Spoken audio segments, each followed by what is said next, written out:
ప్రజా టీవీ ప్రేక్షకులకు నమస్కారాలు. వార్తలు చదువుతున్నది మీ ఆంజనేయులు.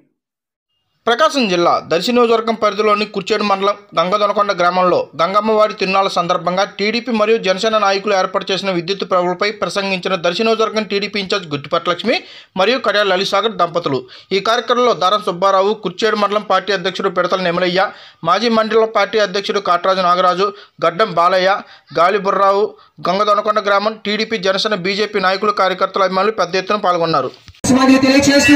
అలాగే ఈ కార్యక్రమానికి సహకరించినటువంటి మా ఆలియాస్ ఈవెంట్స్ వారి తరఫు నుంచి, అలాగే ఈ కార్యక్రమానికి సహకరిస్తున్నటువంటి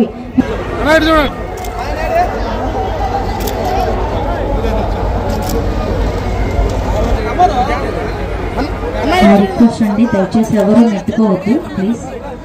మా లేడీస్ కూడా వచ్చారండి మేడం గారి కోసం.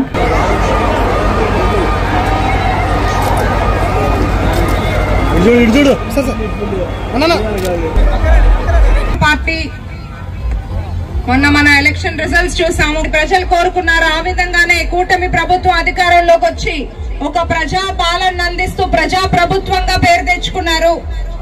అన్ని వర్గాల ప్రజలకు, మహిళలకు, రైతులకు, పెద్దలకు, పేదలకు అందరికీ ఏదో ఒకటి చేయాలనే తపనతో సంక్షేమం, అభివృద్ధి సమపాలలో అందించాలని చంద్రబాబు నాయుడు గారు ముందుకెళ్తున్నారు. మన తెలుగుదేశం పార్టీ 4 దశాబ్దాలుగా అభివృద్ధి అనే ఎజెండాతో ముందుకెళ్తుంది. నేను ఇక్కడ స్వల్ప తేడాతో ఓడిపోయినా నన్ను మీ అందరూ మీ ఇంటి అమ్మాయిగా ఆదరించారు. నాకు లక్ష్యానికి నేను ఎప్పుడూ రుణపడి ఉంటాను. గెలుపోటములు అనేది అక్కడే గట్టి సంకల్పంతో, మంచి నిర్ణయంతో రాజకీయాల్లోకి అడుగు పెట్టాము. అదే రీతిలో ఎప్పుడు కూడా మీరు అనుకున్నట్టుగా మీ నమ్మకాన్ని వమ్ము చేయకుండా నేను ఎప్పుడు మీకు అందుబాటులో ఉంటాను. నా శక్తికి మించి అన్ని పనులు చేసి పెడతాను. మనం ఈ మధ్య చూస్తాం, మన గంగదొనకొండకి సిబిజీ ప్లాంట్ ఒకటి అనౌన్స్ చేశారు.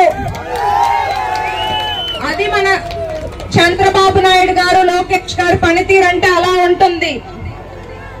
ఇప్పుడు దానివల్ల ఉపయోగం ఏంటి అని మీకు తెలియకపోవచ్చు. అది ఒకసారి వచ్చాక మీకు అర్థమవుతుంది.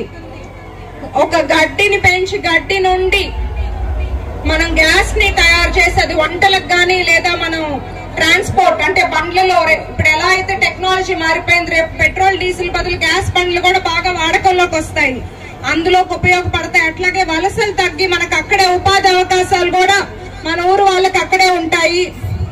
ఇలా ఒక్కొక్కటిగా మనకి ఎన్నో మంచి అభివృద్ధికి సంబంధించిన ప్రాజెక్టులు రావాలని నేను మనస్ఫూర్తిగా ఈ తిరునాళ్ళ సందర్భంగా కోరుకుంటున్నాను. అట్లాగే ప్రజలందరూ కూడా ఎప్పుడు మంచి చేసే ప్రభుత్వాన్ని ఆశీర్వదించండి, ఆదరించండి.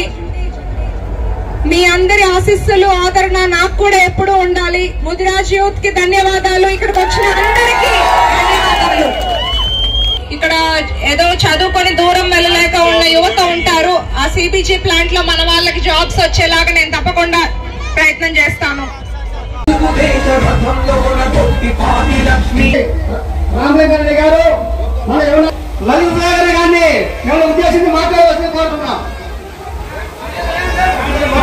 సాధ్యమవుతుంది.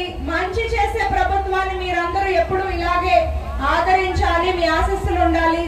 నేను స్వల్ప తేడాతో ఓడిపోయినా పదవుల కోసం, పవర్ కోసం రాజకీయాల్లోకి రాలేదు.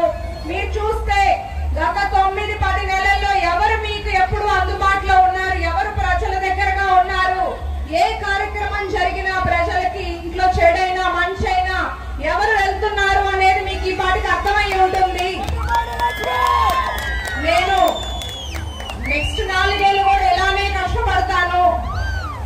ఓడిపోయిన చోట గెలవడమే నా లక్ష్యంగా పనిచేస్తాను. మీ అందరి ఆదరణ నాకు ఎప్పుడు ఉండాలి. అమ్మవారి ఆశీస్సులు అందరికీ ఉండాలి. ఇక్కడికి వచ్చిన అందరూ జాగ్రత్తగా ఇంటికి వెళ్ళండి. ధన్యవాదాలు. పవన్ కళ్యాణ్ అభిమానులకి, చంద్రబాబు నాయుడు గారి కార్యకర్తలకి, తెలుగుదేశం పార్టీ కార్యకర్తలు, మహిళలు, పిల్లలు అందరికీ పేరు పేరున నమస్కారాలు. ఇవాళ గంగమ్మ తల్లి తిరునాళ్ళ సందర్భంగా ఇక్కడికి రావడం ఎంతో సంతోషంగా ఉంది. మీకు మీ గ్రామానికి మంచి చేయాలనే ఉద్దేశంతో నారా లోకేష్ గారు మొట్టమొదటి కనిగిరిలో స్టార్ట్ అయింది. ఇది 2వ ప్లాంట్. దాదాపు 700 ఎకరాల్లో స్టార్ట్ అయ్యి 100 కోట్ల ప్రాజెక్టు మన ఊరికి ఇది రావటం జరిగింది. దానికి ఎంతో కృషి పడ్డ మన లక్ష్మి గారికి, నారా లోకేష్ గారికి ధన్యవాదాలు తెలుపుతున్నాను. మీరందరి అభిమానం, ఆశీస్సులు మాకు ఎప్పుడూ ఇలానే ఉండాలని కోరుకుంటూ అందరికీ నమస్కారం.